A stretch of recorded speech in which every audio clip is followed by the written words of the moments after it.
Oiga, qué fuerte, qué fantasía tener esa llena, ¿eh? O sea, ahora sí se nos juntaron los profes, los alumnos, los instructores, los invitados, los invitadas, las invitades. No, pues nada, yo estoy muy feliz, la verdad me da una emoción tremenda verlos, verlas, verles aquí esta noche, conmemorando el cierre de ¿ya cuál es la cuarta, quinta temporada de Arte en México que abrimos aquí en Top Line Courses? Lo cual nos hace muy feliz y nos dio la oportunidad perfecta para crear esta conferencia, pues que sí tiene un poco más ese tono de conferencia porque por primera vez en la historia de nuestros cursos de arte en México cumplimos el programa a cabalidad y llegamos a la sesión 12 viendo arte contemporáneo. Entonces la sesión extra que le concedimos a este grupo tenía la intención de abrigar otro tema. Entonces agradezcanle a los alumnos de esta generación de arte en México el que se haya planteado este tema, porque de otra manera, sí, Chio, Klaus, ¿no? Los demás que estén por ahí, porque veo muchos nombres, entonces si no los menciono, no sé, ¿no? Pero, pues bueno, un poco sí fue su idea, ¿no? Porque les planteamos qué tema les gustaría profundizar, qué tema les gustaría ahondar. Y pues los tres ganadores fueron arte prehispánico, arte virreinal y porfiriato. Al parecer son los más populares y pues, ¿por qué no crear algo en ese sentido o en sentido de los tres, ¿no? Y bueno, pues bienvenidos, bienvenidas a todos, todas. Si por ahí hay alguien invitado, invitada que no sea parte de la comunidad, al final de la charla hablaremos un poco acerca de lo que hacemos aquí en Top Line Courses. A los que no, a los que ya nos conocen ya saben de qué va este rollo, ¿no? Entonces pueden comentar en el chat, pueden levantar la mano si es urgente su comentario. La sesión queda grabada, se comparte el día siguiente. Y pues bueno, pues vamos a darle, ¿no? Pero antes de empezar con esta conferencia propiamente, una mención especial, la pieza con la que los recibí la pieza se llama Paisajes Posthispánicos, así Paisajes Posthispánicos, que es una pieza generada por inteligencia artificial que pertenece a la exposición de Expiación, de la cual nos habló César la última sesión para los que estuvieron en el curso de arte en México. Entonces, un poco siguiendo esta lógica, ¿no? Paisajes posthispánicos, pues vámonos a lo prehispánico. Y es que un poco la manera en que nosotros quisimos plantear esta charla va de la siguiente manera. Dejen, comienzo a proyectar pantalla. Mm, a ver, a ver.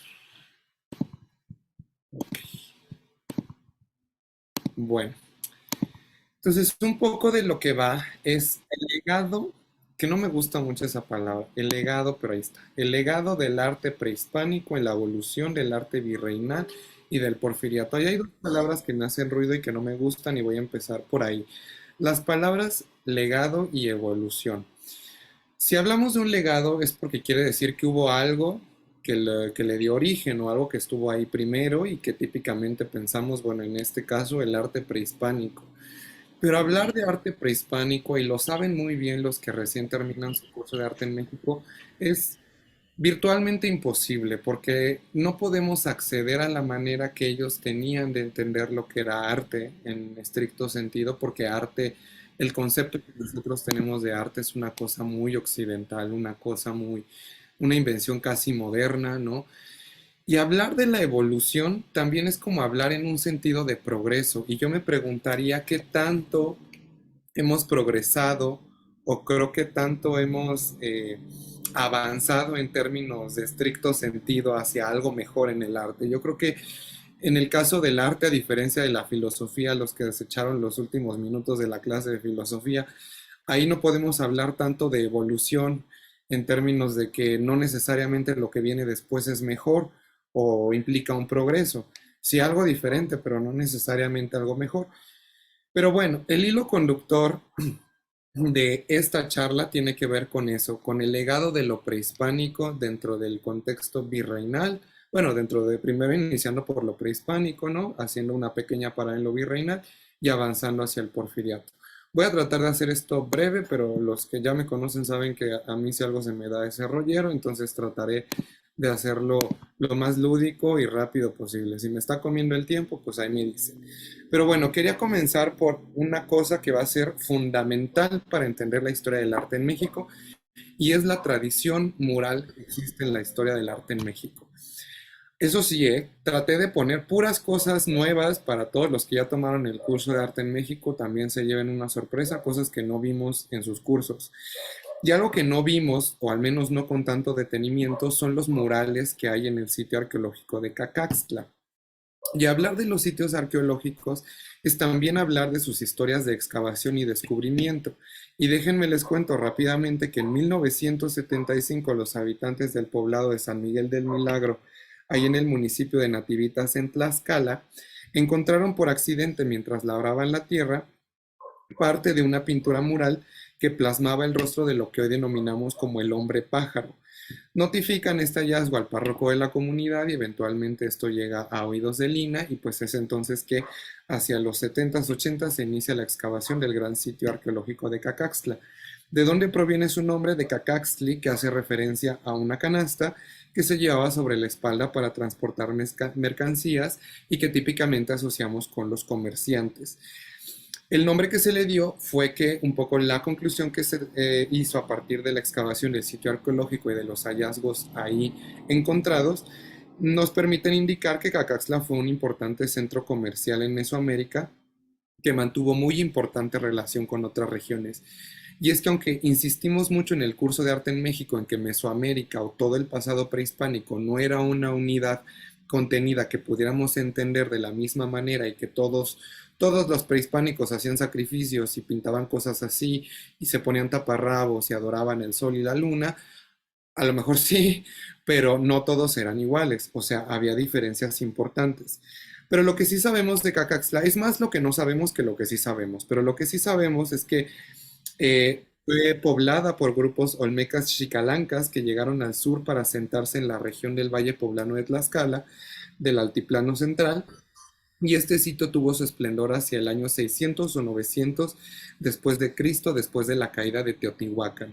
Acuérdense que Teotihuacán no la secuestraron los aliens, no se los llevaron los aliens, no pasó nada de eso, simplemente se acabó el sitio arqueológico porque se acabaron los recursos y entonces estas migraciones terminaron en otros páramos y el páramo que terminaron algunas de esas poblaciones pues son aquí en Tlaxcala.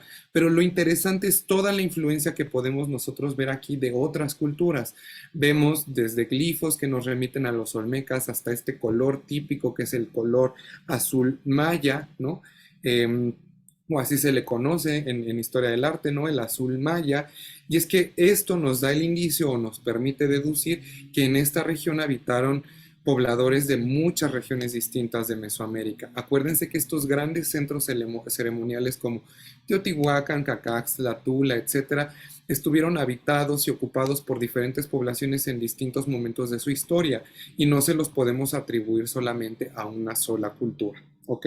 Bueno, cabe mencionar que el nombre es náhuatl y se le da posteriormente, no sabemos cómo se referían a sí mismos en el sitio.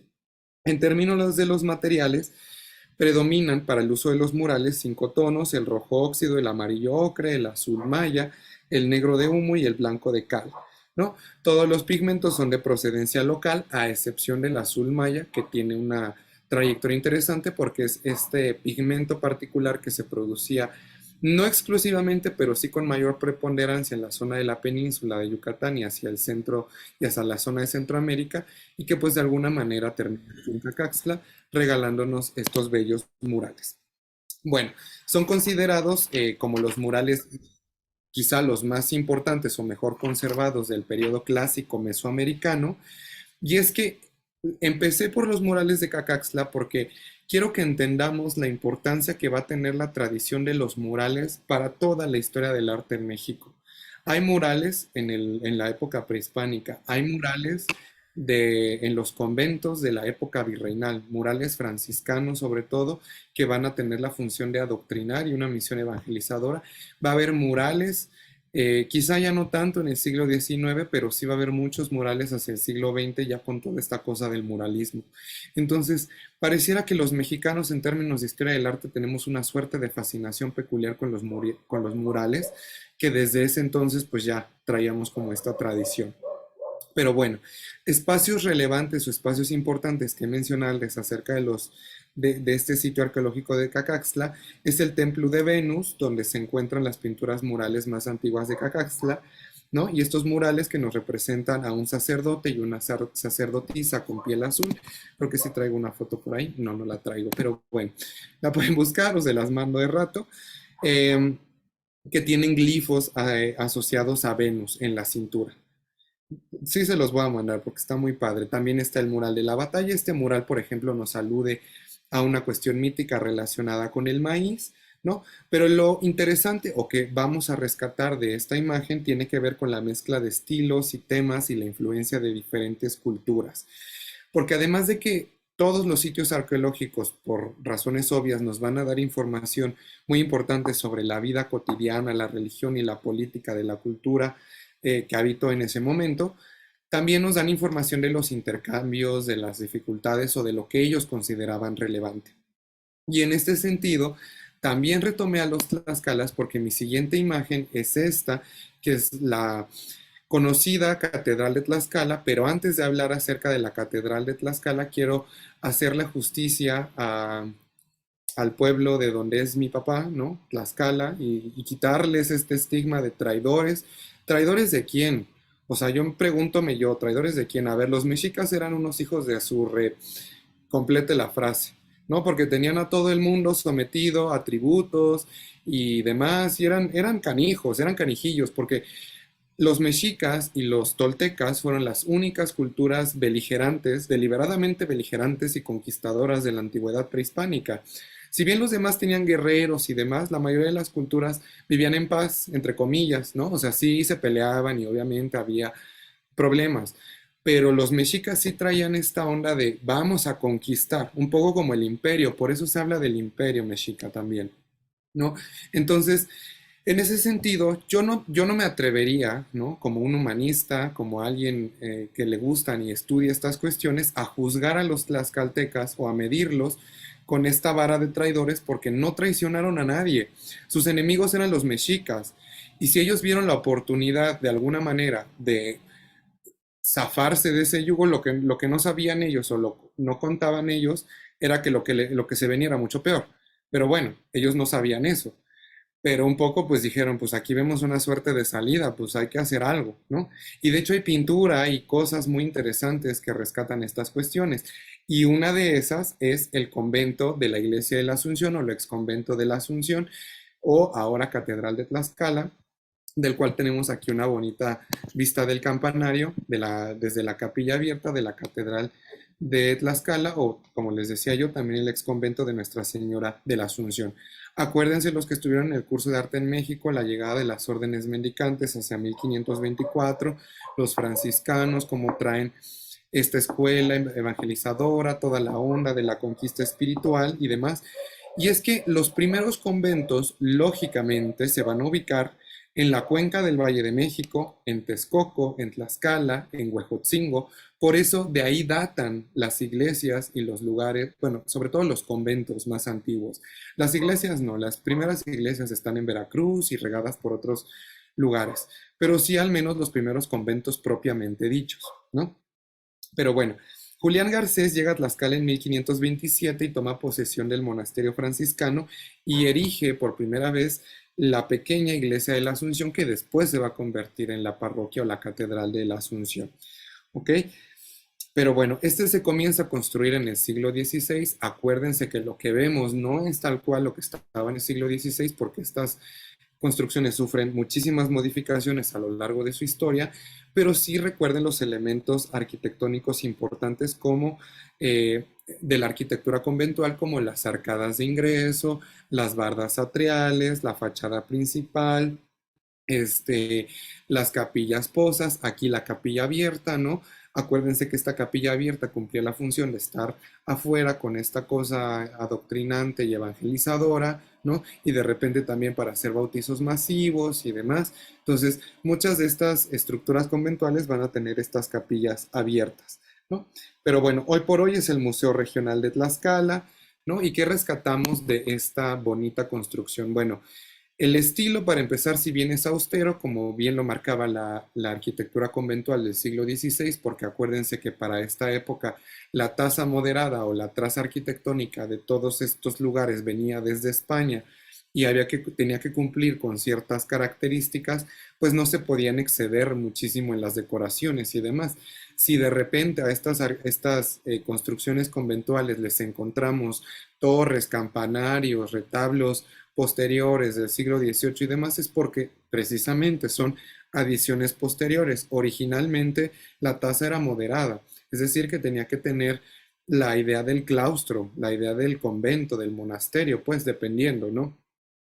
Y porque también acuérdense que lo que regía la vida monástica era la regla de San Benito, la famosísima regla de San Benito, que fue el primero en instaurar o en decir cómo se tenían que comportar. Esto se va diluyendo conforme avanza la historia, porque después los monjes así como que muy austeros no eran.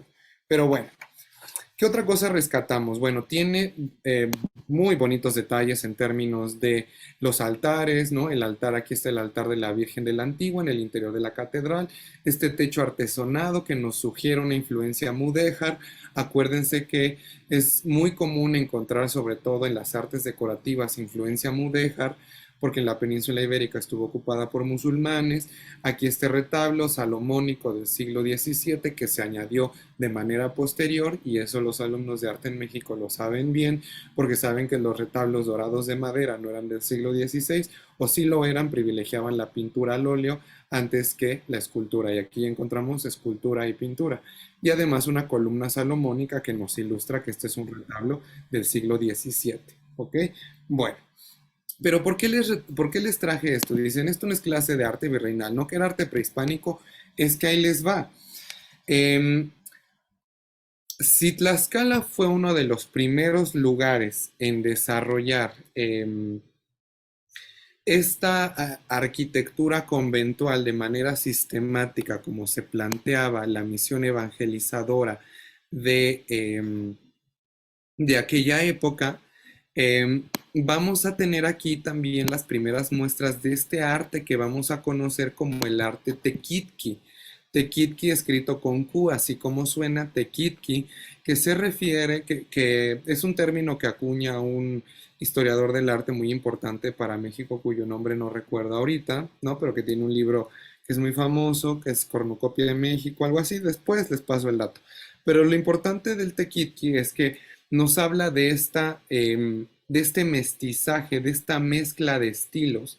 Y para ejemplificar esto les traje, del lado izquierdo encuentran este Cristo hecho a base de, no conozco los nombres técnicos, creo que no está por aquí Jacqueline, que es nuestra experta en restauración, para que me explique lo de los materiales, pero que está hecho a base de una suerte como de fécula, corteza ahí extraída del maíz, recordando esta técnica de la pasta de caña que va a ser propia de la escultura de bulto durante todo el periodo virreinal. De hecho, este Cristo se le conoce como el Cristo de Cortés, ¿no? Porque es uno de los primeros Cristos que se hace dentro de la América llano-hispana, ¿no? Y que además tiene estas características muy interesantes de una manufactura, si bien con técnicas europeizantes, con materiales propiamente de la región que tienen que ver ahí con el maíz y con este tipo de cuestiones, ¿vale?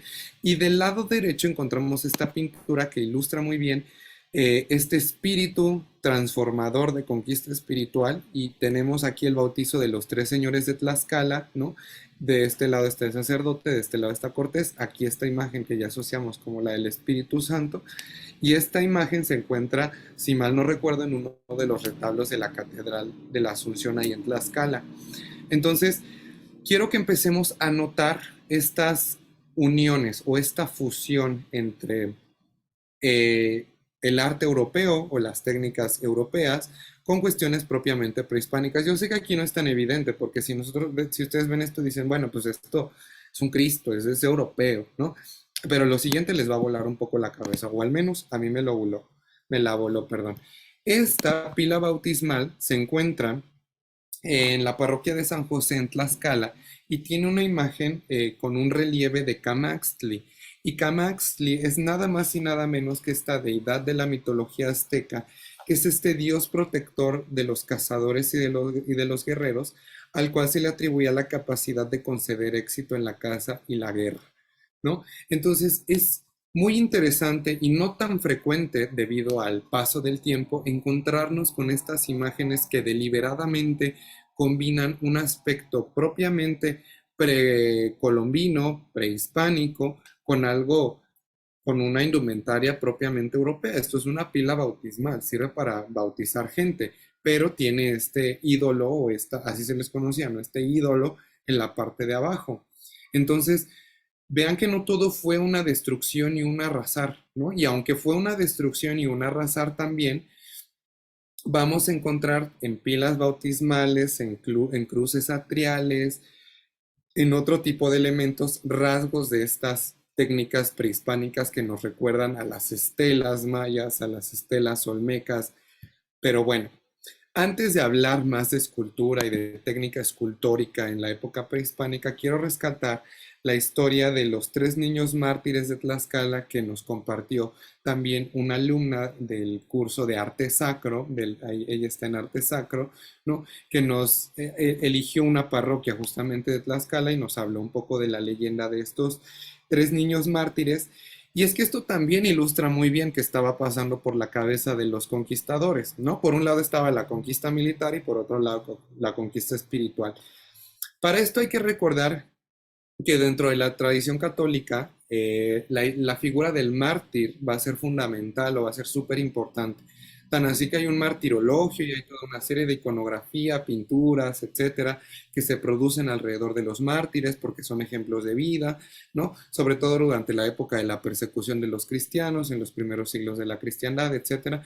Un poco, retomando esta idea, nos cuentan esta leyenda, y digo que es una leyenda porque no hay registro fehaciente del hecho mismo, pero ahí está la leyenda de estos tres niños mártires de Tlaxcala que fueron martirizados, según esto, por no renunciar a su fe católica durante la conquista en el siglo XVI.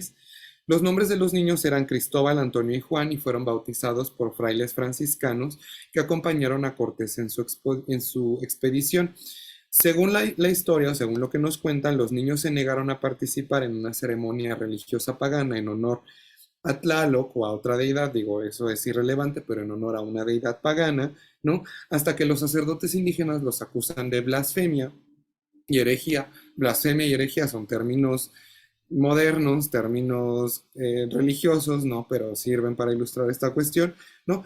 Y los niños, pobres niños, según la historia, fueron torturados y sacrificados en 1527 y sus restos arrojados a un río. Y de ahí pues fueron venerados como mártires, tan así que hasta hace no muy poco, creo que si mal no recuerdo, el Papa Juan Pablo II finalmente los beatifica o canoniza, no recuerdo si alguien tiene el dato, creo que ya son santos o beatos, no lo sé, pero de que están ahí y que han formado parte importante de la historia, ahí está, ¿vale?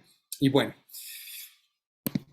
los indios o los mal llamados indios o los mal llamados naturales, dejando aquí los comentarios. Buenas noches, José Moreno Villa. Gracias, Rosalía, parece maya.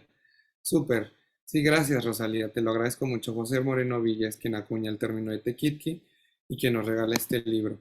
Bueno, les decía yo entonces, los mal llamados, gracias, Daniel, los mal llamados indios o naturales, ¿no? Y utilizo esta terminología porque era la terminología empleada durante la época virreinal. Tenían una fuertísima tradición en escultura y sobre todo en escultura, ¿no? O sea, recordemos las cabezas gigantes, las cabezas colosales, los monolitos, las estelas de luz, todo el trabajo escultórico. Y algo que sorprendía muchísimo a las nacientes escuelas de artes y oficios del siglo XVI a manos de Fray Toribio de Benavente y compañía, era que la talla en piedra era piedra contra piedra. Entonces ellos introdujeron la técnica de utilizar metal para tallar la piedra, lo cual perfeccionó y mejoró en algunos aspectos, podríamos decir, la técnica de manufactura por manos indígenas o por manos de los locales o de los naturales, porque si bien van a ser instruidos, pues al menos en los primeros años o en las primeras décadas de la conquista vamos a tener todavía una fuerte influencia de estos elementos de carácter prehispánico. Tan es así que les traje aquí, ustedes disculpen la calidad de las imágenes, pero las saqué de un libro y no se alcanzan a ver muy bien, pero aquí les traje del lado izquierdo una pila, que es esta pila se encuentra no, perdón, esta caja, del lado izquierdo está la caja monolítica que representa el árbol de la vida en artes mexicas, y del lado derecho traté de superponer esta imagen que ilustra una pila bautismal. Aquí se podría apreciar mejor porque es otra pila bautismal, pero esta pila bautismal nos sirve para ejemplificar al menos de manera general cómo ciertas técnicas o ciertos manejos del alto y del bajo relieve se van a trasladar a la manufactura de estos elementos. ¿Dónde podemos ver particularmente el arte tequitqui? Pilas bautismales, cruces atriales, altos y bajos relieves. No nada más, pero primordialmente ahí, ¿no? O sea, acuérdense de las cruces atriales con todos estos elementos pasionales, etcétera, pero no solo ahí, o sea, no solamente se queda en escultura, pasa a otros registros, como también lo es la pintura. Ejemplo de ello, los frescos de Ixmiquilpan en Hidalgo, que son este conjunto de pinturas murales que encontramos en la capilla abierta de la ex hacienda de Santa María, que se construye en el siglo XVI, también por frailes franciscanos, con estos frescos eh, muy bonitos que se descubren en 1970. ¿Qué temas nos representan estos frescos? Nos representan escenas religiosas, escenas como la crucifixión, la vida de San Francisco de Asís, pero lo que a mí me vuela la cabeza de estos murales, sobre todo los de Ixmiquilpan en Hidalgo, es toda la iconografía que todavía vamos a encontrar puramente de origen prehispánico. Vamos a encontrar figuras de jaguares, figuras, glifos particularmente aludiendo a la cultura mexica, ¿no? Incluso si ustedes ven la forma de tallar, perdón, de modelar las figuras y de trazar las figuras, nos recuerda muchísimo a los murales que veíamos al inicio de la sesión, a los de Cacaxtla, hasta el uso de los colores se parece bastante, ¿no? Y ahí podemos ver cómo sigue esta tendencia, cómo de alguna manera no se desprende del todo, ¿no? Permanece a pesar de todo lo que ha ocurrido. Pero no solo se queda ahí. Otro ejemplo que tenemos, y este sí lo llegamos a ver en los cursos de arte en México, es estas capillas posas, y no solo las capillas posas, sino todo el convento de San Miguel Arcángel, ¿no? De Huejotzingo en Puebla, aquí en México, obviamente, ¿no? Que igualmente construyen los franciscanos en el siglo XVI. Y a mí me encanta porque este sirve para ilustrar muchos aspectos de la historia del arte en México. Por un lado, el arte tequitqui. Si somos muy cuidadosos y observamos con detalle los altos relieves de esta capilla posa, que acuérdense que las capillas posas estaban ubicadas en los polos del atrio para posar al Santísimo, el alto relieve remite un poco a esta manufactura de corte más bien precolombino, ¿no? Pero más allá de eso, también vamos a encontrar el estilo un ejemplo muy bonito de estilo plateresco. Y que aunque el plateresco se lo tendemos como a asociar directamente con el barroco, que el barroco ya se desarrolla a finales del siglo XVII, sobre todo en el siglo XVIII, el plateresco en realidad es un estilo monárquico, o, bueno, un estilo arquitectónico, ornamental, que se desarrolla en la monarquía española durante el siglo XVI y que se va a caracterizar por el uso de elementos decorativos que parecieran haber sido tallados en plata, ¿no? Y de ahí su nombre, ¿no? Porque utiliza tanto elementos como del gótico tardío, como del renacentista, ¿no? Estos elementos decorativos un poco entre lo recargado y lo austero, pero sobre todo podemos notar el plateresco en la forma de las molduras, en los frisos, en los medallones, porque recuerda muchísimo al trabajo en orfebrería. Entonces, este es un ejemplo muy bonito de plateresco. También, vean, aquí se ve clarísimamente el plateresco, porque el plateresco también se caracteriza por estas composiciones arquitectónicas de carácter muy horizontal, más bien mesurado, y aquí vemos una combinación casi de aspectos incluso de carácter románico, ¿no? Que el románico es este estilo arquitectónico de la Alta Edad Media, ¿no? De muros altos, torres, etcétera. Entonces, un ejemplo muy bonito de Tequitqui por las capillas posas y por las esculturas y demás, y también de Plateresco por la composición arquitectónica en general del convento, ¿no? Entonces, aquí tenemos este. Ahora, este también me vuela la cabeza, son los frescos de Cuantinchán en Puebla, ¿no? Que están en las paredes de la capilla abierta del exconvento de San Juan Bautista en el pueblo de Cuantinchán, en el estado de Puebla. Murales otra vez de mediados del siglo XVI, creados principalmente por indígenas y mestizos, y son otro de esos conjuntos súper valorados dentro de la historia del arte en México por ser un ejemplo sumamente importante de lo que es el arte tequitqui, ¿no? Que es toda esta combinación de elementos. Vean esta figura del jaguar, vean esta figura del águila, pero ¿qué pasa con el arte tequitqui? Porque yo no sé a ustedes, pero a mí me surge al menos la pregunta de ¿por qué todo es siglo XVI? ¿Por qué parece que en el siglo XVII o en el siglo XVIII ya no se siguieron haciendo estas cosas? Ah, porque hacia el siglo XVII se va a gremializar, aunque esté mal empleado el término, se van a hacer gremios de artistas, se van a hacer escuelas regionales de arte y en términos muy sencillos podemos decir que se institucionaliza el arte. Se funda la Academia de San Carlos más adelante, ¿no? Entonces se institucionaliza el arte y es mucho más difícil que estas elaboraciones de manufactura más bien originaria o con tintes precolombinos perduren, aunque sea por tradición oral o de cualquier otra manera, ¿no? En realidad se queda un poco ahí, pero también porque las personas que sabían esto, pues se mueren, ¿no? Y entonces los que quedan son puros mestizos y entonces van cambiando los cánones. Por eso es que se deja de ver arte tequitqui hacia el siglo XVII y hacia el siglo XVIII. Pero bueno, quiero compartir con ustedes mi gran hallazgo y mi gran frustración de la vida. Los que me conocen saben que mis papás viven en Tlaxcala, Estado de México, ¿no? En un pueblito olvidado de Dios que se llama Tlaxco, cabecera del estado, ¿no? Es un municipio muy grande, pero bueno, cada vez que voy a visitarlos yo paso orgullosamente por este lugar que se llama Tepeapulco Hidalgo, que dicho sea de paso, se conoce como la cuna de la antropología en el Nuevo Mundo, porque es donde Fray Bernardino de Sahagún escribe su historia general de las cosas de la Nueva España y se le considera el primer etnógrafo de América por hacer estas reuniones con los naturales de la zona para recabar toda la historia y escribir este compendio maravilloso, ¿no? Y yo siempre he pasado por ahí, siempre paso por ahí, me jacto de que yo conozco y paso por ahí, Fray Bernardino de Sahagún y shalala, y nunca había caído a la razón de que ahí está un ejemplo, otro ejemplo maravilloso de arte tequitqui, en donde encontramos toda esta colección de cruces pasionarias y elementos escultóricos en el templo de San Francisco en Tepeapulco, Hidalgo.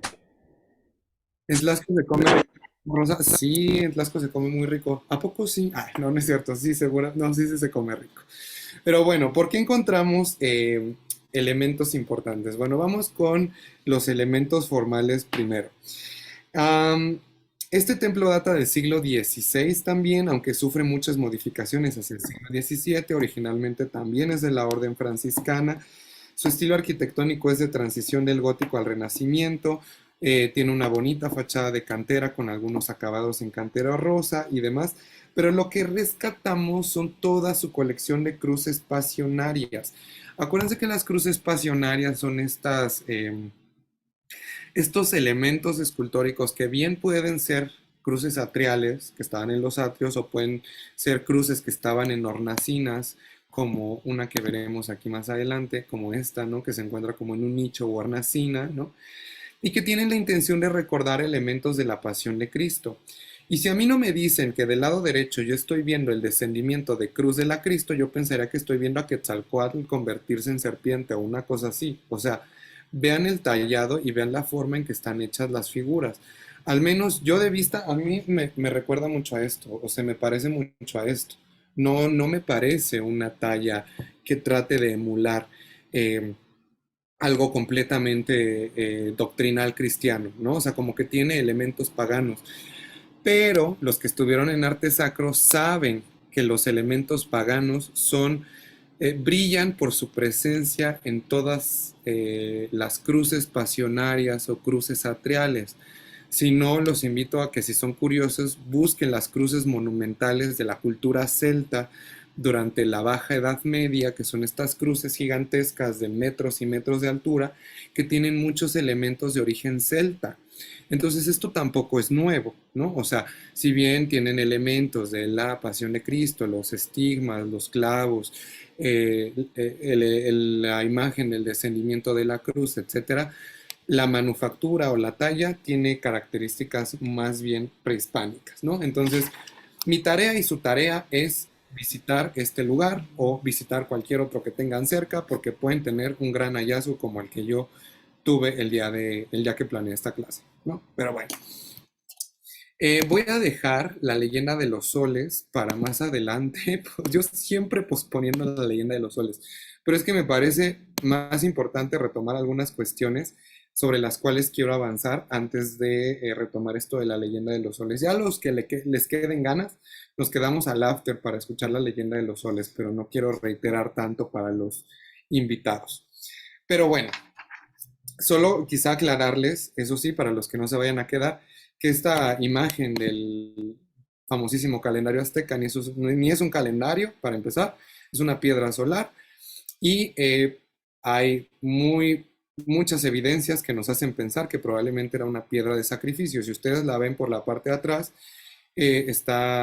porque es un monolito, ¿no? Es un solo bloque de piedra. Entonces, al momento de tallar, se ve que se desprende un pedazo de la piedra y se ha pensado que incluso por eso es que se abandona la piedra y ya no se utiliza para el propósito original, ¿no? Esas y otras evidencias nos hacen pensar que para empezar, no es un calendario y segundo, tenía otras funciones, ¿no? Que cumplir. Pero bueno, vamos a hacer un salto monumental en el tiempo y vámonos al siglo XIX con el Porfiriato. Me estoy saltando la independencia porque la independencia todo el mundo se estaba peleando, no había dinero y había muy poco que pensar en términos de arte, al menos de forma muy general, ¿no? Algo que sí cabe rescatar del movimiento de independencia es que se pierde muchísimo de la herencia virreinal o del patrimonio virreinal porque hay muchos saqueos, hay muchas pérdidas de pinturas y de cosas y demás. Este evento famoso de la Alhóndiga de Granaditas, que hoy se cuenta con tanto heroísmo, en realidad fue un asalto de violaciones, matanzas y cosas horrorosas del cual el mismo Hidalgo se llegó a arrepentir en algún momento. Pero bueno, eso no es lo importante es que lleguemos al momento de la República restaurada, ¿no? Ya pasaron las leyes de reforma, las guerras de reforma, Benito Juárez, todo esto, y situémonos en 1875, 1870, los albores del porfiriato. El porfiriato amenaza con comenzar. Acuérdense también que entender el siglo XIX en México es una historia muy complicada porque no es el mismo siglo XIX que en Europa. La colonia aquí en México, o bueno, el periodo virreinal se extiende hasta 1821, que se consuma la independencia, ¿no? Y de ahí se inaugura un periodo raro de transición de 1821 al 1876, que inicia el periodo conocido como Porfiriato. Entonces tenemos un siglo XIX muy extraño, y en medio de esa convulsión extraña que es el siglo XIX en México, surgen estas obras de arte muy particulares. Y digo muy particulares porque ya estamos en el siglo XIX. Ya se dejaron de lado los temas de arte sacro. Ya pasamos por la ilustración. Lo importante ahora va a ser para las naciones, y eso incluye a México, va a ser contar la historia de la nación, forjar la historia de la nación, crearnos un mito fundacional, crear una historia que le podamos contar a las generaciones venideras y de la cual podamos dar testimonio. Y eso lo vamos a poder visibilizar muy bien en el arte, ¿no? Y vamos a encontrar estas pinturas como El Senado de Tlaxcala, que es una obra de Rodrigo Gutiérrez, que es este pintor que vive entre 1848 y 1903. Esta pintura es de 1875 y nos ilustra esta escena de Xicoténcatl, padre e hijo ante sus padres, ¿no? Los jefes tlaxcaltecas en la deliberación sobre la alianza con Hernán Cortés en contra de Tenochtitlan. Pero, oigan, a ver, yo no sé si ustedes se han visto alguna serie reciente. Sé que mis alumnos de arte en México de esta generación sí, porque los mandé a ver Hernán y a mí me mandaron a ver La Malinche, pero al menos lo que yo veo ahí no se parece mucho a lo que estoy viendo aquí. Aquí hay características muy europeizantes de la imagen de este evento histórico. Para empezar, el uso de la luz. El uso de la luz es muy particular porque también nos remite un poco a esta técnica de claroscuro barroco, ¿no? Que se empleaba para darle dramatismo y teatralidad a las escenas. Eso de primera. De segunda, la disposición de los personajes recuerda más bien a una escena romántica de batalla napoleónica o de coronación napoleónica o de senado grecorromano o de monarquía francesa y no prehispánica. O sea, incluso la disposición de los personajes. Y es que sí quiero rescatar mucho este elemento porque aquellos que estuvieron en arte en México saben muy bien que durante este periodo va a ser muy importante cómo se va a visibilizar a México al resto del mundo. Entonces, estas pinturas, junto con la Coatlicue, junto con la Piedra del Sol, junto con un sinfín de cosas, se van a llevar a las exposiciones universales. Por ejemplo, la pintura estuvo en la Exposición Universal de París en 1889, luego en Chicago en 1893, e incluso el pintor, fíjense nada más ustedes, la contradicción y un poco la dicotomía que tenemos acá. Perdón, no el pintor, el mecenas de la pintura, porque la pintura, no solo en este, sino en muchos otros periodos, funcionaba a partir de mecenazgos, encargos y cosas así. El mecenas de esta pintura va a decir que él se consideraba un descendiente, ¿no? De las familias nobles de aquellos días. Entonces, vean cómo se está tratando de forjar y de contar una historia, pero de cierta manera. No van a ser durante este periodo tan populares las escenas, por ejemplo, de batalla o de conquista o de matanzas alusivas como al periodo prehispánico. No, van a ser más bien las escenas de carácter solemne, ya sea la resolución de algún tratado, la deliberación de algo, ¿no? Por ejemplo, esta, ¿no? Em, e incluso tan importante y tan trascendentes van a ser estas figuras que la imagen de Xicoténcatl va a ser tomada como un referente, como un emblema de resistencia nacional frente a la intromisión extranjera, porque acuérdense que está también por ahí en ese periodo recién, está muy fresco lo de la intervención francesa y demás.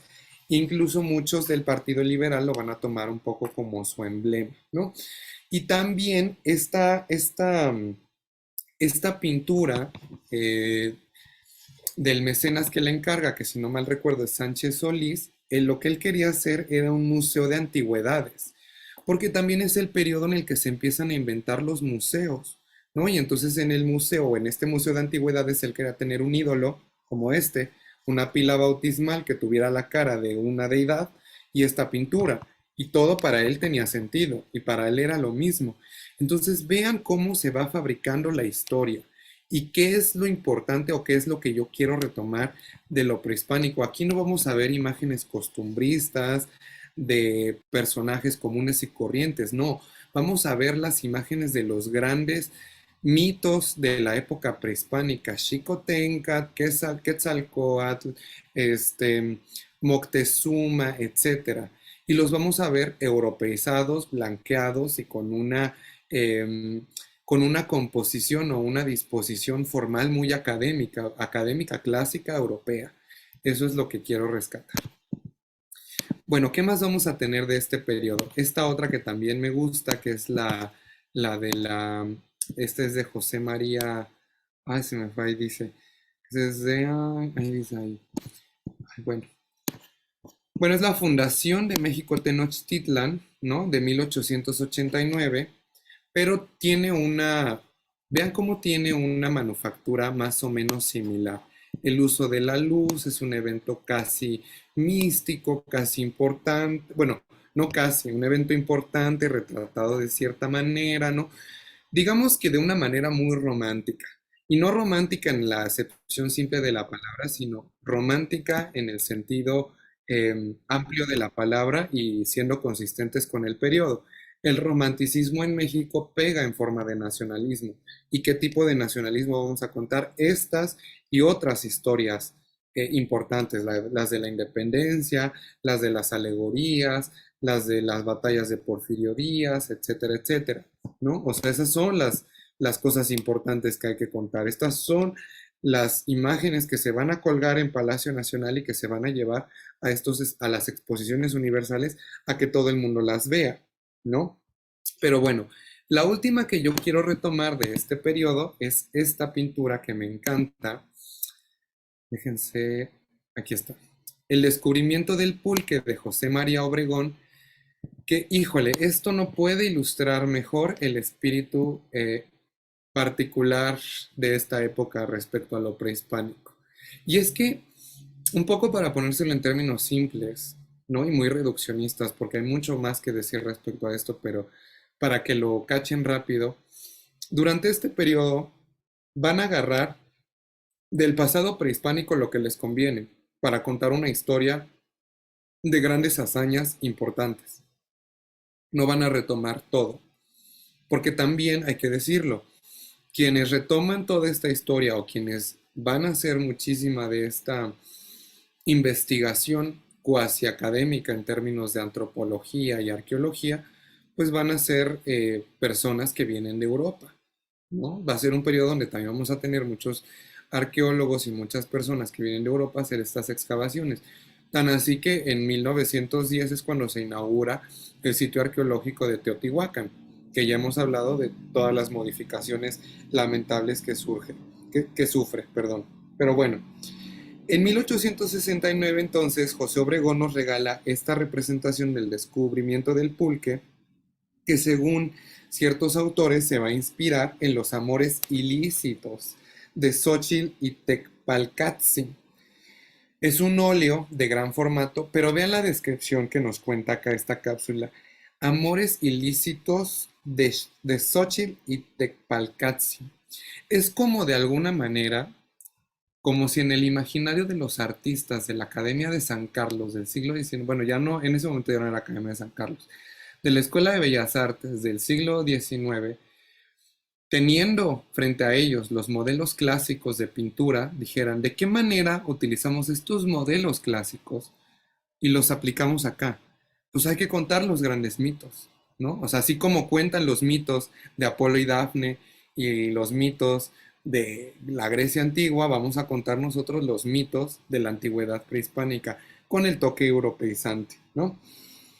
Es una versión súper académica que nos ilustra a esta Xochitl como figura principal, quien acompañada por su padre Papantzin da a conocer al gobernante de Tula, Topiltzin, el preciado Pulque, ¿no? Es una manera súper europea de disponer los elementos desde el trono donde está sentado nuestro personaje, el gobernante Topiltzin, ¿no? Es una disposición de trono muy europea, ¿no? Que incluso les digo yo, recuerda estas escenas más bien napoleónicas, y con esta suerte de desfile cortesano que parece, insisto, como de corte europea, ¿no? Entonces, sí vemos que hay un intento por rescatar algunas cosas, pero darles este twist más bien eh, europeo. Pero bueno, la historia no se acaba ahí, ¿no?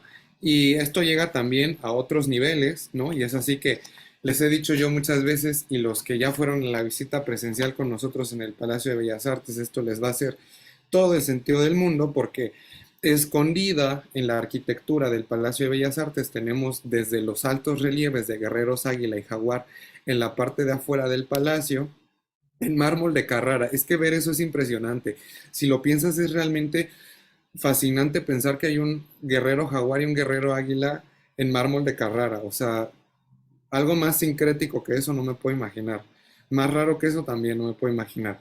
Pero también tenemos mascarones o grecas, como estas grecas que recuerdan también a las grecas de los taludes, tableros de las pirámides, ya sea de mexicas o de otras culturas, pero también estos mascarones que muchas veces se han asociado erróneamente o no tan erróneamente, porque híjole, con la iconografía prehispánica siempre es un jugarle un poco al ya saben, porque nosotros vamos dando palos de ciego y de repente decimos, ah, pues sí, es la imagen de Tlaloc. Y es que sí, muchas veces esta imagen iconográfica se asocia con Tlaloc, aunque hoy por hoy sabemos que en realidad este mascarón se trata de un lagarto, un cipactli, que se asocia con la fertilidad, em, el inframundo y los mitos creacionales, ¿no?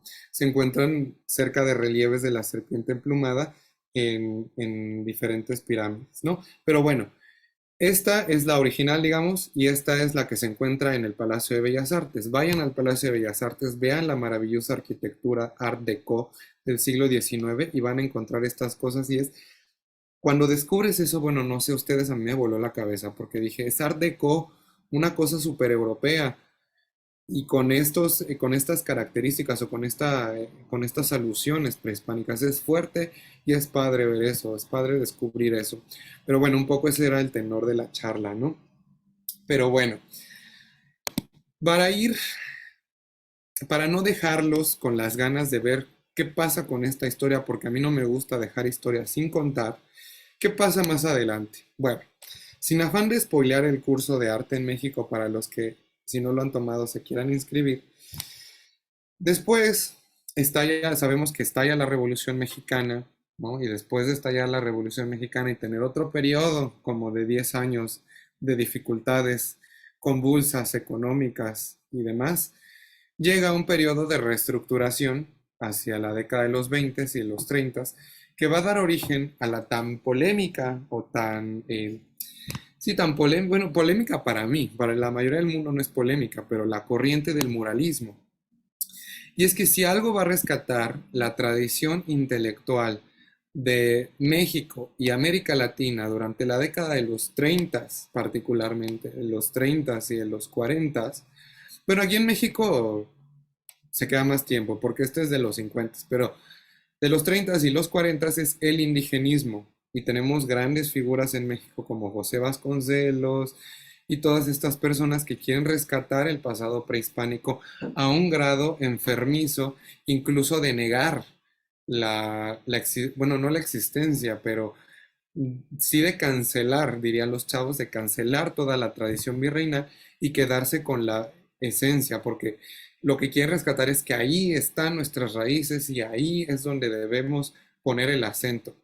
Yo digo, yo digo, mi humilde conclusión es, ni tanto que queme al santo, ni tanto que lo alumbre. O sea, ni somos tan prehispánicos, ni somos tan españoles.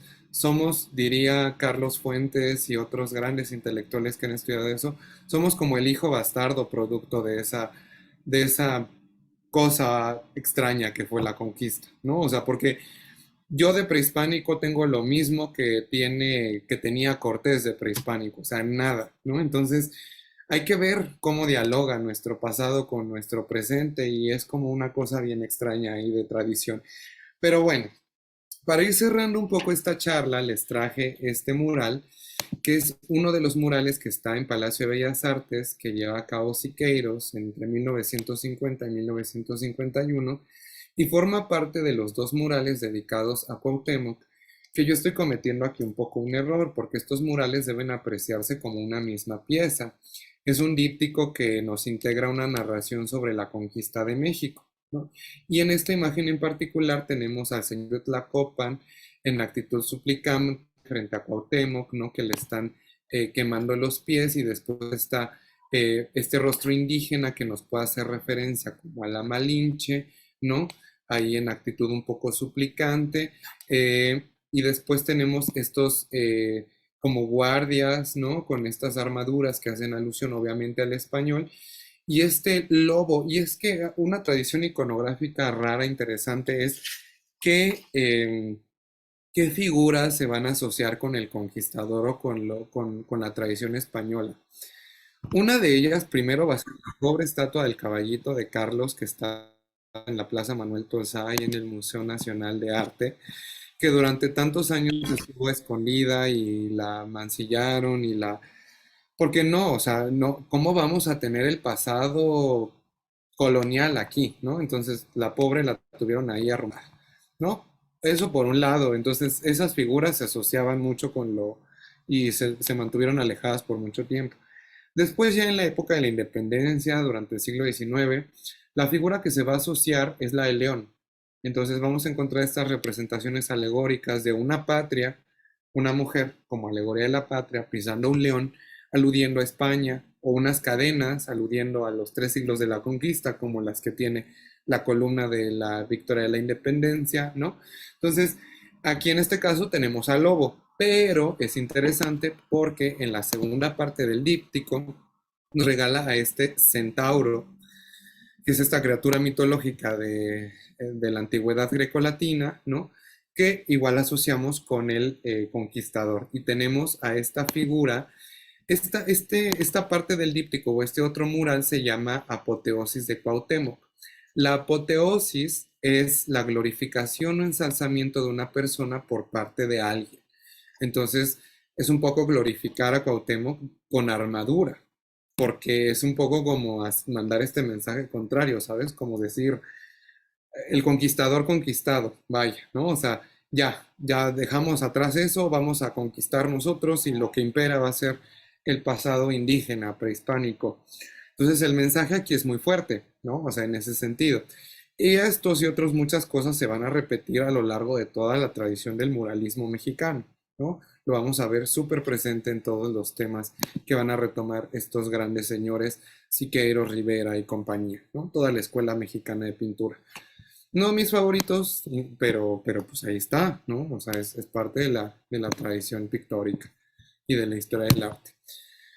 E insisto, como a mí no me gusta dejar cosas inconclusas, todavía me va a dar un brinquito más, todavía me voy a arriesgar yo más, ¿no? O sea, ya les di algo del muralismo y vamos con esta cosa, este monumento a la raza.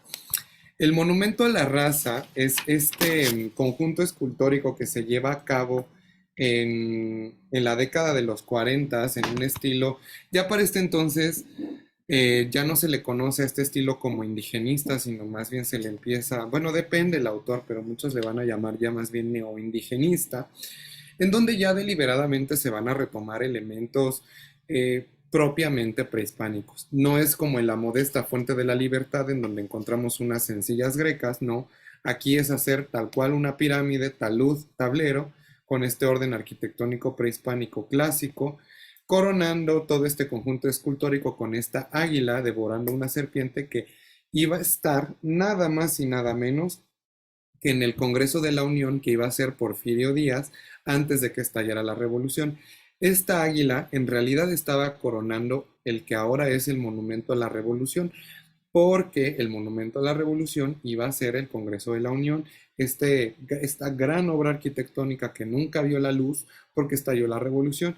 Entonces esta pobre águila tuvo un fin diferente en este monumento a la raza que busca rescatar pues todo este pasado prehispánico contándonos una historia que va desde los taludes de los 3 basamentos con frisos ornamentales que representan relieves inspirados en las serpientes emplumadas de Xochicalco, este, grupos escultóricos que nos aluden a la Fundación de México por un lado, a la Fundación de México Tenochtitlan por el otro, etcétera, etcétera. Y pues bueno, ahora sí, con esto terminamos el recorrido por este legado, diríamos, del arte prehispánico en la tradición virreinal, porfirista y un poco más. Pues ahora sí, abro la parte para preguntas, comentarios. Las piedras solares. Las piedras solares, la leyenda de los soles, dices tú. Deja ver si alguien tiene preguntas. Si no, les cuento la leyenda de los soles. ¿Nadie tiene preguntas y comentarios? No, nada, nada, cero, quedaron. No, nada, nada. A ver, Rosa. Yo una pregunta. ¿Los exvotos cuándo aparecen? Uy, los exvotos aparecen al inicio de la colonia. Los exvotos aparecen en el siglo XVI porque son como este instrumento devocional. ¿Sabes cómo entiendo yo a los exvotos? Como los milagritos. ¿Ves que Ujú, los milagritos son estas como figuritas de metal que uno lleva a la iglesia y demás? Así son los ajá, exvotos, que las familias recién, pues sí, un poco iniciadas en esto de la cristiandad era como una manera de agradecer, ¿no? ujú. Al santo al cual le hubieran pedido el favor, ilustrando la escena de aquello que les hubiera pasado, ¿no? Y eso es algo que se queda en todo el arte, porque incluso en el arte moderno y contemporáneo encontramos ejemplos muy bonitos de exvotos. De exvotos, claro que sí. Gracias. Sí. Profesor Rubén, adelante. Hola, ¿qué tal? Buenas noches a todos. Escuchando la presentación, pues creo que era evidente, ¿no? Como en la primera parte comentabas sobre esta idea de cómo la tradición prehispánica del centro del país tuvo influencia en el arte colonial, sobre todo de principios del virreinato. ¿Conoces o sabes si hay algún ejemplo de arte, digamos, o trabajo colonial hecho por indígenas del área maya, quizás? O sea, no de Sí, la actual. sí, seguramente debe haber, Rubén. O sea, ahorita a bote pronto no se me ocurre ningún nombre, voy a pensarlo para darte alguna referencia, pero claro que debe haber. O sea, simplemente la edificación de las iglesias que hay en Mérida y en toda la península de Yucatán debe tener muchísimos elementos similares, incluso desde el uso de los materiales. O sea, no es casualidad o no es poco relevante que los materiales sean característicos de la zona y que la manufactura pues sea similar. O sea, si me pides una respuesta a bote pronto, yo te podría decir, pues habría que ver el trabajo de pilas bautismales y cruces atriales en la península de Yucatán, a ver qué influencia encontramos. Lo que sí te puedo decir, y que es una pista que te va a ayudar a entender eso, es que los mayas nunca fueron conquistados al 100. O sea, en realidad ninguna, bueno, sí y no, pero los mayas van a poner tanta resistencia, digamos, o de una manera tan ejemplar la resistencia, que va a haber muchas culturas, bueno, muchas regiones dentro de la península de Yucatán y Centroamérica que van a permanecer casi, casi independientes de la colonia. Y así va a pasar con otros centros importantes dentro del país, pero rescato particularmente los mayas. Habría que ver también, por ejemplo, la relación sobre las cosas de Yucatán que escribe Fray Diego de Landa, porque Fray Diego de Landa hace este horrible auto de fe donde quema todas las cosas, códices, ídolos y demás, y después en un sueño se arrepiente y se pone a escribir todo lo que quemó. Entonces, tal vez también en códices podamos encontrar muchísima de esta influencia. Yo creo que más bien en los mayas es en los códices, más que en las cruces atriales. Va que va. Gracias, gracias. ¿Alguien más o nos vamos con la leyenda de los soles? Tengo una duda, profesor. Adelante. Es un poco fuera de contexto de la cuestión pictográfica y artística, pero ya que la cultura prehispánica influye en el arte sacro, mi pregunta es, en las primeras liturgias que se daban al pueblo, ¿en qué lengua se daba? Esa es mi pregunta. Ah, esa es una gran, gran pregunta.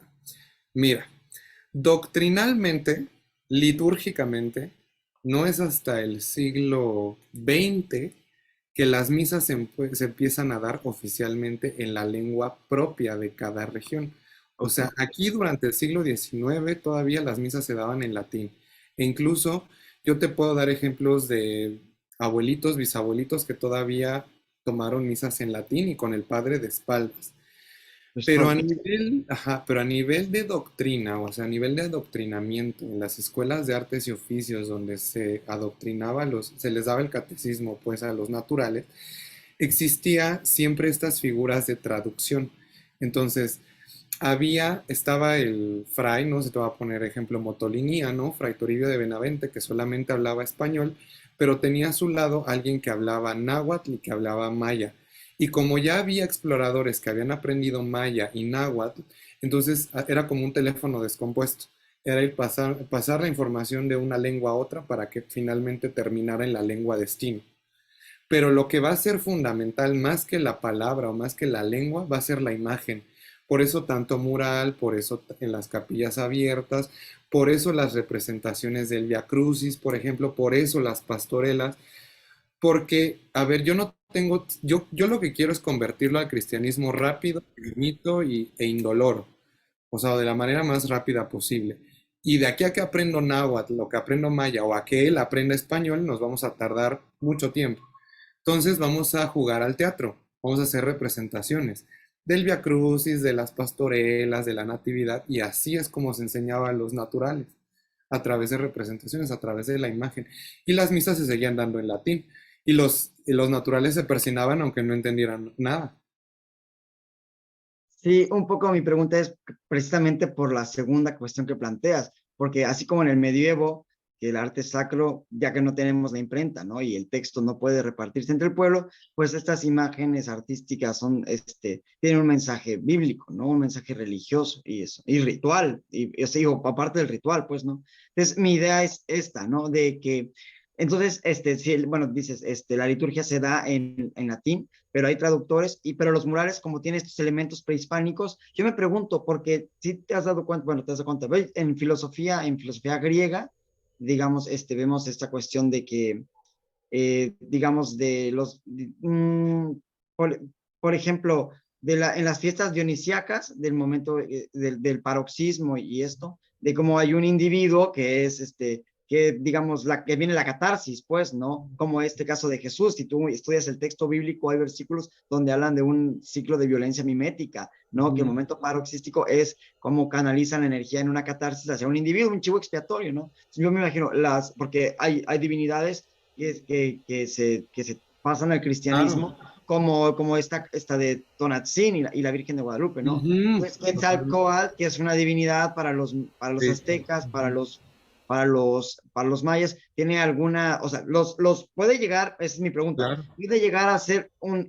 consciente, un indígena de la carga religiosa mística de un Quetzalcóatl en relación a un Cristo. No de la misma manera, porque la manera que entendían las culturas prehispánicas, bueno, aludiendo particularmente a los mexicas, la divinidad va a ser muy diferente de la teología cristiana, pero sí va a servir de anclaje. Tan va a servir de anclaje que hoy por hoy lo que predomina en Latinoamérica no es un catolicismo de corte teologal ortodoxo, sino es un catolicismo más bien de idolatría, muchos dirían. No lo estoy diciendo con un sentido peyorativo, pero sí aludiendo a que tenemos diferentes deidades o diferentes ídolos que nos van a cumplir diferentes favores, y esto alude a una tradición básicamente prehispánica. Si ahorita te quedas a que platiquemos la leyenda de los soles, la leyenda de los soles habla de un diluvio, por ejemplo, y ese diluvio, ¿con qué lo puedes hacer paridad? Pues o con qué puedes hacer la analogía con el diluvio y el arca de la alianza y todo este rollo. Entonces, claro que hubo esos anclajes y claro que se apoyaban de ahí para recontar estas historias y para relatarlas, pero de que hubieran sido conscientes de lo que estaban haciendo, probablemente no, ¿eh? O sea, seguramente no. O sea, pero de que hicieron analogías, sí las hicieron, 100%. Sí, claro, la analogía puede, si se da, que yo creo que sí se da más bien por parte de los franciscanos o de los Y de frailes, las ¿no? órdenes mendicantes, sí, justamente. Claro, sí, sí. Sí, sí, sí, totalmente. Es Gracias, Jorge. importante. No, pues pusiste el acento en una súper cuestión. Bueno, antes de la leyenda de los soles, porque ya sé que sí, algunos sí la quieren, otros ya se quieren ir a dormir. Quiero cerrar oficialmente esta charla para que los que se quieran retirar ya se puedan retirar con esta frase que ilustra, creo que yo que ilustra bien el espíritu de esta charla, que es: un libro, como un viaje, como un curso, se comienza con inquietud y se termina con melancolía, diría José Vasconcelos. Porque yo estoy seguro que muchos de ustedes, muchas de ustedes, habrán escrito su primer mensaje a Top Line Courses pensando: me van a estafar, me van a defraudar, voy a, no sé, se van a desaparecer, ¿qué va a pasar? Y entraron la primera clase seguramente pensando: ¿a qué me estoy metiendo? Y ahora espero que se vayan un poco en este ánimo de la melancolía, no como tristeza, sino como aprendí algo, me quedo con algo, me la pasé bien, al menos lo disfruté, fue entretenido. Entonces, ese es el mensaje con el que quería cerrar, no solamente la charla, sino el curso para los de arte en México en general. Y rapidísimamente, antes de que ya darles la salida a los que ya se quieran retirar, quiero aprovechar la ocasión de que tenemos más de 30 participantes en esta sesión para hacer una mención especial a alguien. Y es que quiero aprovechar la ocasión para entregar esta constancia a nuestra queridísima licenciada Blanca Rosa Rivera Telles por estar cumpliendo 200 horas de cursos introductorios a la historia del arte universal e historia del arte en México. Aquí con nosotros. Blanca, muchas felicidades. Y pues nada, quería aprovechar la ocasión para conmemorar. ¡Wow! ¡Qué sorpresa! Muchas gracias, Héctor. También felicidades a ti, porque esto es de ambos. Gracias. No, de que, bueno, pues ahora sí darles la salida entonces a los que se quieran retirar. Nos vamos a quedar en el after a platicar la leyenda de los soles, los que se quieran quedar y pues los que no, pues son libres de irse. Espero que se la hayan pasado bien.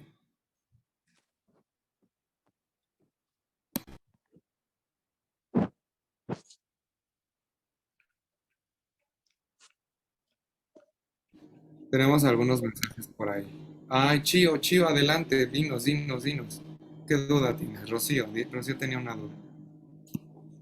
No, yo no tenía ninguna duda, solo Es que, felicité a es que hay Blanquita. tres Rocíos. Está Rocío Ah, Alma, Rocío tú y otra Rocío.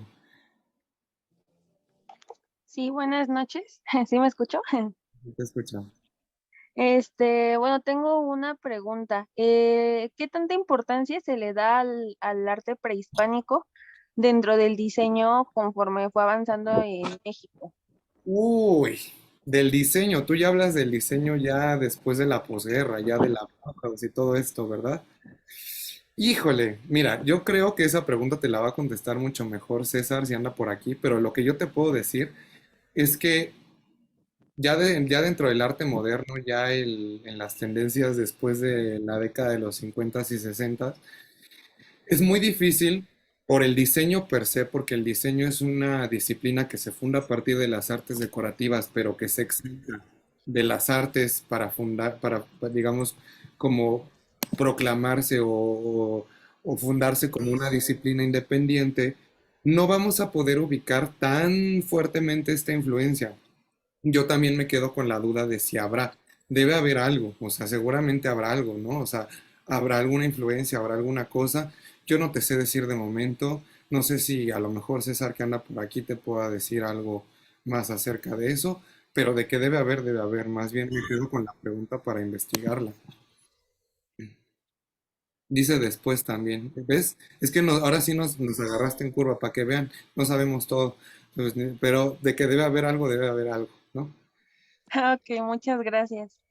Le vamos a investigar, Chiona. Déjanos ahí tu número, tu referencia para poderte contactar y darte una respuesta.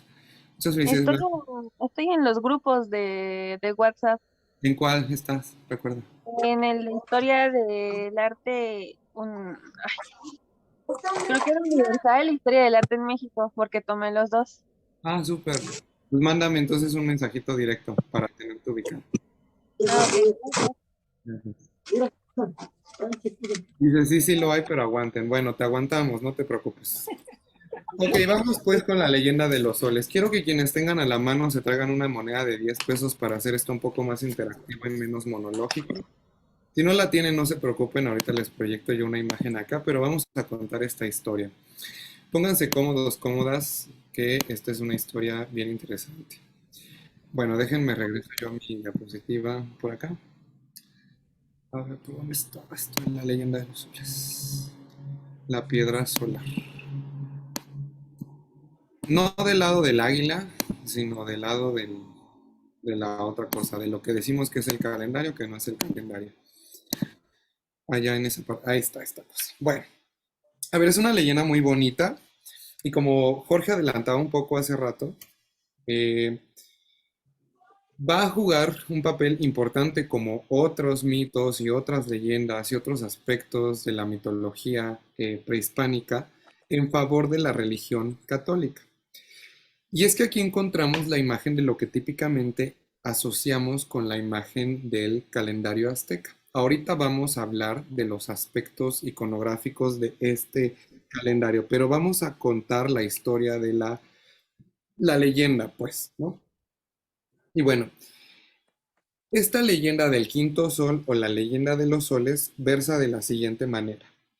En el centro vamos a encontrar este glifo que asociamos con Tonatiuh, el dios del sol, y que sale de su boca esto que parece una lengua, que no es una lengua, sino es un cuchillo del pedernal, de pedernal, perdón, y nos habla de cómo este sol nace a partir del sacrificio. Eso lo encuentran en su moneda de 10 pesos. Sé que se ve diminuto, pero traten de verlo. Y alrededor vamos a encontrar los otros 4 soles. Este es el quinto sol. Ese lo vamos a contar al final. Pero vamos a ir viendo los otros 4 soles.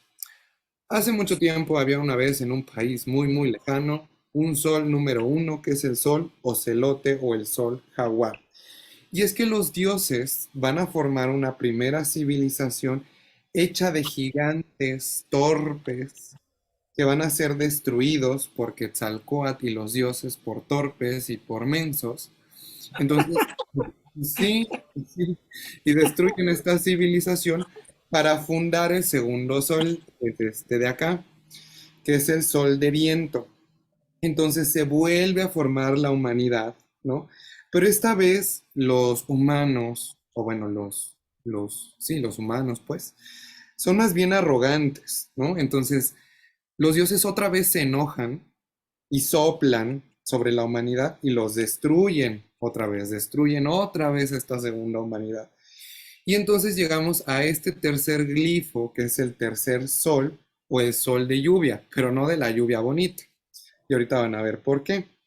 Porque, ok, dicen los dioses, bueno, ya, destrucción, Ejecatl, gracias, vamos a fundar otra vez, a ver si esta vez nos sale bien.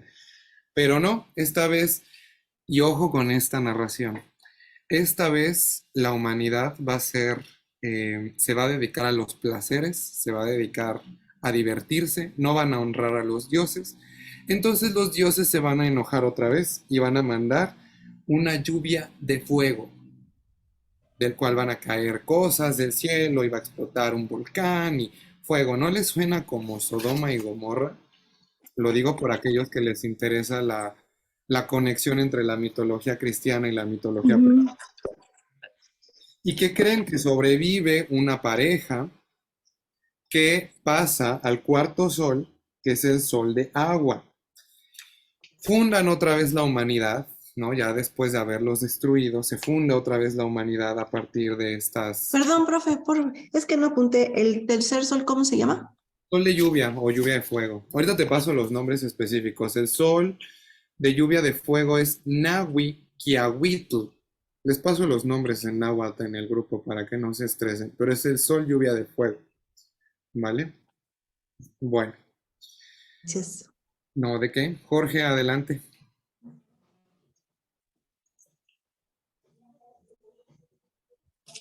Sí, disculpa, profe. Sí, yo aquí, bueno, me interesa a mí porque, yo lo entiendo así como esos elementos, mitológicos de las cosmogonías.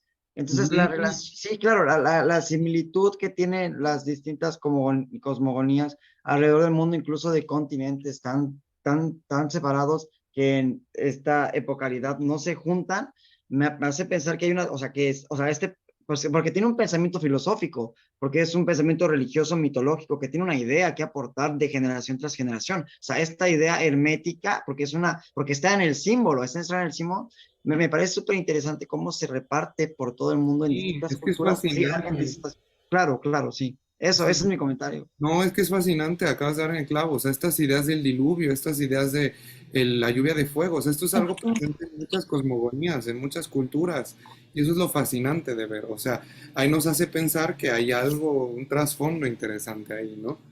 Sí, Bueno, claro, porque, perdón, porque dentro de estas cosmogonías, o sea, la vida y la muerte van de la mano, porque, o sea, a veces de la muerte de un hombre, pero también de la muerte como, ¿no? Como en un ciclo, ¿no? sí, de Como en un esta idea ciclo, del sí, claro, sí, nacer, sí, de sí. surgir, sí, justo, Cósmico, ¿no? O sea, digamos, en proporciones cósmicas, pues sí, pero eso. exactamente, Entonces yo porque pienso, todo eso Claro, y la idea que yo descubro aquí, filosóficamente hablando, es como cuál es el sentido de la vida, entonces, o cuál es de la existencia humana, cuál es su papel, ¿no? En el universo. Creo que es la importancia, así, o de una importancia base o fundamental para entender todas las tradiciones cosmogónicas y culturales a lo largo de la historia, porque es cuál es nuestro papel, por qué lo proyectamos en la arquitectura, o sea, en la religión, en el arte, ¿no? Esa es como la realidad central, yo creo, o creo que es lo que hay que empujar al centro para poder interpretar ya correctamente o ampliamente todas estas culturas, ¿no?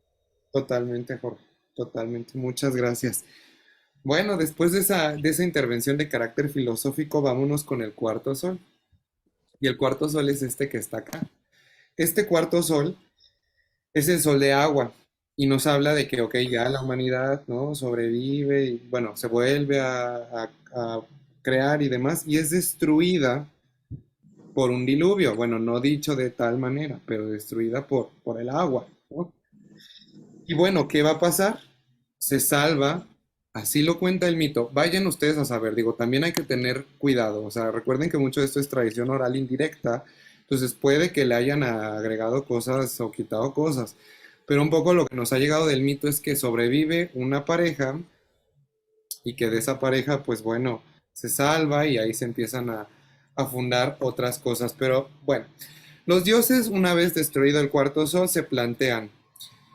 Se reúnen nada más y nada menos que en Teotihuacán y dicen, ¿qué vamos a hacer? O sea, ya probamos de muchas maneras a construir esta humanidad. ¿Cómo le hacemos? O sea, ¿qué hacemos ahora? Entonces se plantean utilizar maíz para formar al hombre. Entonces crean esta masa de maíz para formar al hombre, pero oh sorpresa, esta masa informe no tiene huesos. Tengo que encontrar huesos para formar esta humanidad. Entonces, ¿de dónde encuentro los huesos? Pues mandan a su queridísimo Quetzalcóatl al inframundo con Mictlantecutli en forma de hormiga a que se robe los huesos de los gigantes destruidos en alguno de los soles anteriores. Pero Mictlantecutli no es menso y no va a dejar que le quiten los huesos de los gigantes. Paréntesis, estos huesos de gigantes probablemente eran huesos de mamut, porque estos huesos de gigantes se aluden y se refieren en otras muchas culturas, que antes había gigantes en la humanidad. Eso es también una constante. O huesos de mamut o de dinosaurio o de otros animales. Pero bueno, entonces llega Quetzalcóatl bien acá con Mictlantecutli y le dice, quiero los huesos de los hombres que han perecido. Y le dice Mictlantecutli, ¿los quieres? Bueno, te voy a poner un reto muy sencillo. Toca este caracol y si el caracol suena, te puedes llevar todos los huesos que quieras. Pero este caracol no tenía agujeros para sonar, o sea, no estaba preparado para sonar. Entonces Mictlantecutli sabía de anticipo que no iba a sonar este caracol. Pero Quetzalcóatl tampoco es menso, o sea, ahora sí que para canijo, canijo y medio. Y lo que hace Quetzalcóatl es que le dice a un montón de abejas, métanse al caracol y cuando yo sople hacen ruido para que suene el caracol y me pueda yo llevar los huesos. Dicho lo cual, pasa esto y Mictlantecutli se queda de, cañón, ¿no? O sea, pues sí, lo logró, quién sabe cómo lo hizo pero lo logró. Entonces se lleva los huesos, ¿no? Pero Mictlantecutli se da cuenta de que lo engañó, de que metió abejas en el caracol y que eso fue una trampa y a Mictlantecutli no le gusta esto, entonces lo persigue y en la persecución los huesos se caen y se rompen y se quiebran a la mitad y por eso los humanos que habitan el quinto sol, o sea nosotros, son de la mitad del tamaño de lo que tendríamos que ser, de los gigantes, de los grandes, porque nos llegan cachitos de huesos, no más chiquitos, no los grandotes, ¿ok? Pero bueno, una suerte de peripecias, ¿no? Se entregan los huesos, luchan, se caen, se rompen, se hacen pedazos, etcétera. Pero bueno, ya tienen huesos ahora sí estas masitas, ¿no? De hombres. Pero no tienen sangre. Entonces Quetzalcóatl humildemente se perfora la lengua, las orejas y el prepucio y alimenta con su sangre a los seres humanos para que tengan sangre, ¿no? Entonces, pero vean esto, Quetzalcóatl se sacrifica o se perfora, con su sangre alimenta a la nueva humanidad. Otra vez no les hace ahí como un ruido, un eco interesante, pero bueno. el punto es que después lo que va a pasar es que una vez que se perfora la lengua y los alimenta y demás, se da cuenta que esta humanidad comienza a perecer porque habita en las tinieblas, no hay luz, necesitan un sol, pero para que haya un sol, alguien se tiene que sacrificar. Pero los dioses tampoco así tan valientes no eran, porque algo que también caracterizaba a los dioses de las culturas, bueno, de este mito en particular es que pues tenían cualidades humanas, ¿no? Entonces pues le van a rehuir un poco, ¿no? Entonces empiezan ahí a debrayar entre quién se va a aventar y quién no y demás, hasta que por fin terminan aventando a Tecusistecatl, que es este dios un poco feo, lleno de llagas, más bien débil, un poco enclenque, y lo arrojan a una hoguera que lo consume y lo lanza al cielo para hacer lo que sería la luna. Por eso es que la luna está llena de cráteres y cosas así. Pero la luna no era suficiente porque además faltaba movimiento, o sea, estas cosas no se movían, entonces había que darle movimiento a esto. Entonces, pues bueno, ¿qué va a pasar al final? Que al final lo que va a pasar es que quien se termina aventando al final, quien se termina sacrificando al final para hacerse el gran sol o el gran quinto sol, es Olin Tonatiuh, el que hoy asociamos como el quinto sol, que le va a dar el movimiento a la luna y el sol. Pero como este sol, es que vean, está lleno de mitos súper interesantes, porque como este sol estaba emitiendo demasiada luz, entonces lanza Quetzalcóatl un conejo, yo no sé por qué, pensó que era una buena idea lanzar un conejo al sol para que se apagara tantito, pero no le atina al grande, sino le atina al chiquito y entonces queda el conejo de la luna, y por eso se queda ahí la figura del conejo de la luna. Entonces, finalmente, bueno, ya estaban los soles, ya tenían sangre, ya tenían huesos, ya tenían todo. Pero, y me equivoqué hace rato porque todavía no había movimiento, faltaba el movimiento. Entonces, para dar el movimiento, Quetzalcóatl y los demás dioses, todos se arrojan a las estrellas para que los dioses se puedan mover. Entonces, se arrojan a la hoguera para convertirse en estrellas y darle forma al cosmos y que todo se pueda mover. De ahí, un poco también, que más adelante, toda la ofrenda, los sacrificios y los rituales asociados a los dioses tuvieran que ver con el sacrificio, porque estos dioses tenían que estar contentos, porque se habían sacrificado por la humanidad, para darle vida, movimiento, todo. Entonces, si yo no sacrificaba, no estaban contentos y ellos podían mandar otro gran cataclismo que destruyera todo. Entonces, imagínate, esto te lo cuentan a ti en lugar del catecismo del niño Dios, pues claro que vas a decir, sí, córtenle la cabeza a la doncella para que no mande un diluvio. O sea, no quiero ir a la primera comunión, córtale la cabeza, ya, entrégasela. O sea, ven, ahora entiendo, o sea, esto pónganlo en el contexto en el que estaba, o sea, cuéntenselo a un niño que no conoce otra cosa del mundo, pues tiene sentido, ¿no? O sea, así como tiene sentido para la tradición cristiana, este señor colgado en una cruz que también se sacrificó para salvar los pecados de la humanidad. Ahí es donde también podemos encontrar símiles, ¿no? Y esa es la leyenda de los soles, chicos, esa es la tan ansiada leyenda de los soles. Y ahora sí, colorín colorado, este cuento se ha acabado. ¡Ay, qué lástima! Muchas gracias, qué hermoso. Gracias. Qué bonito lo cuentas, Héctor, muchas gracias. Valió la pena la desvelada. Sí. Gracias. Gracias. Héctor, ¿dónde puedo encontrar la leyenda de los soles? Para Ahorita leer? les paso un PDF con la leyenda de los soles. Ah, ya, gracias. Muy padre, Héctor, gracias. No, felicidades. gracias a ustedes. La verdad ha sido una travesía maravillosa, como todas, como con todas y con todos. Lo hicimos sudar. ¿Mande, Klaus? No te escuché, creo que apagaste tu micro. No sé si decías algo. Lo hicimos sudar. Sí, me hicieron sudar, ya. Pues es que desde las 8 estoy aquí, pero a ver, ya, vamos despidiéndonos. Prendan toda su cámara los que puedan para tomar la foto de salida. Aquí con los invitados, invitadas. colar a la graduación del curso de arte en México. Ya ni sé qué temporada, ya ni sé qué edición, pero felicidades por terminar hasta aquí y Hay que aguantarnos. peinarnos. Sí, sí, sí. Ay, Así es. alma de cántaro, yo, mira, ya me doy. Saldré como tenga que salir. Muy bien, a ver, los que puedan prenderlo, los que no, no se preocupen. A la cuenta de 3. 1, 2, 3. Espérense porque va otra, porque hay varias pantallas. 1, 2, 3. Hecho. Muy bien. Muchas gracias, chicos. La pasé genial. Blanca, no sé si les quieras Gracias, decir Héctor. algo a los chicos para Muchas, muchas gracias. Muy padre. Muchas gracias, Héctor. Felicidades porque estuvo increíble. Y pues nada, agradecerles a todas y a todos por confiar en nosotros, por estar día con día. Pues les mando un fuerte abrazo y espero verlos en otro curso. Así es. Héctor y Gracias. Blanca, Mande, chico. Héctor y Blanca, muchas gracias por esos conocimientos. Me ayudaron a entender más del arte. Muchas gracias y felicidades por lo que hacen. Ay, gracias, Chio. Gracias, Chio. Gracias a todos. Cuídense mucho. Ha sido un placer. Esperamos verlos en otros cursos. Les mandamos sus constancias. Todavía no nos despedimos definitivamente.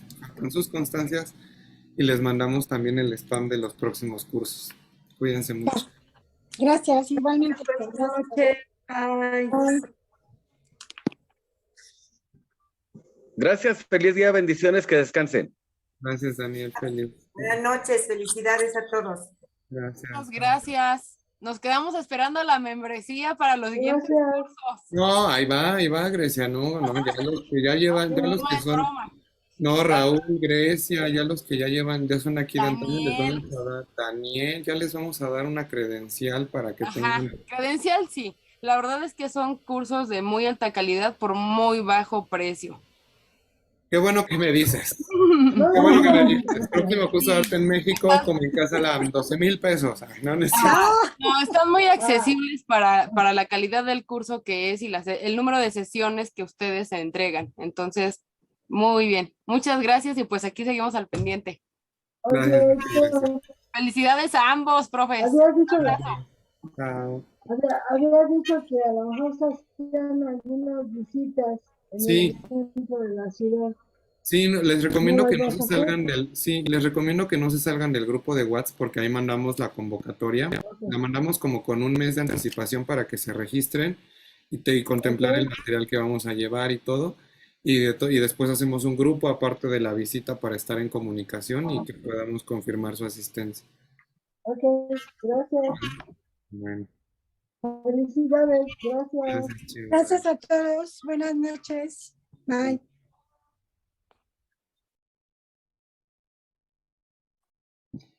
Bye, Raúl, qué gusto verte otra vez.